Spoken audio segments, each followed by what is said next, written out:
আসসালামু আলাইকুম বন্ধুরা। তো বন্ধুরা, থাম্বনেল দেখে বুঝতেই পেরেছি যে আজকে ভিডিওটা কিসের উপরে হতে চলেছে। তো বন্ধুরা, আজকে আমরা জানবো যে দেশি ছাগলে লাভ বেশি না ক্রস ছাগলে বেশি লাভ। তো বন্ধুরা, আমি একটাই কথা বলবো যে দুটোতেই লাভ আছে।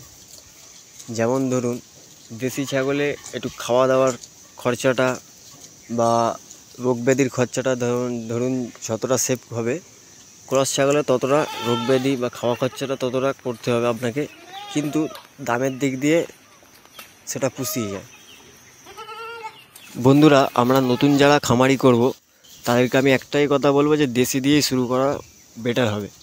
কারণ কি, সে বছরে দুবার বাচ্চা দেবে, এবং আপনি যদি সেই দেশি ছাগলটাকে কোনো ধরুন ক্রস ছাগলকে দিয়ে ধরান, তাহলে কি হবে, দুটো বাচ্চা দিলেও ক্রস বেরোবে, সেটা আপনার ভালো একটা প্রফিটের দিকে আসবে। আর যেহেতু সেটা ক্রস হবে, সেটা আমাদের এই ওয়েদারে ঠিকঠাকভাবে মেনটেনেন্স হয়ে যাবে। আর আমরা যদি ফার্স্টেই ক্রস ছাগল তুলে নিই, তার ক্ষেত্রে কী হবে, নতুন ক্রস ছাগল যখন আমাদের এখানে আসবে, তখন ওয়েদার চেঞ্জে সে হয় কাশি, নাহলে সর্দি, নাহলে পাতলা পায়খানা, আরও নানান রকমের সমস্যা দেখা দেবে। তাই জন্যেই ক্রসের থেকে দেশি ছাগলে কী হয়, সে সব ওয়েদারে গিয়ে সয়ে নিতে পারে আর কি। তা বন্ধুরা, আমি একটাই কথা বলবো যে দেশি দিয়েই ফার্স্টে শুরু করা উচিত, এবং আস্তে আস্তে ক্রস একটা দুটো 5টা 10টা এরকম আস্তে আস্তে ঢোকানো উচিত খামারে। কারণ কি, ডাইরেক্টলি ক্রস নিয়ে আসলে সমস্যা অনেক দিক দিয়ে দেখা দেবে। সে নতুন খামারি হবে, মেনটেনেন্স কিছু করতে পারবে না, জানবে না, ভুলভাল ওষুধ খাইয়ে দিলে তখন আর একটা সমস্যা। তার জন্যে প্রথমেই দেশি ছাগল দিয়ে শুরু করাটা সবথেকে ভালো মনে করি আমি।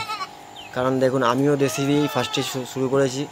5টা ছাগি আর একটা পাঁঠা আছে আমার, আপাতত একটা বাচ্চা হয়েছে, এবং দুটো এখনও গাভিন আছে, দুটোর বাচ্চা হবে, একটার ফার্স্ট হবে আর একটার মোটামুটি ওই 5 না 6বার মাথায় হচ্ছে ফের।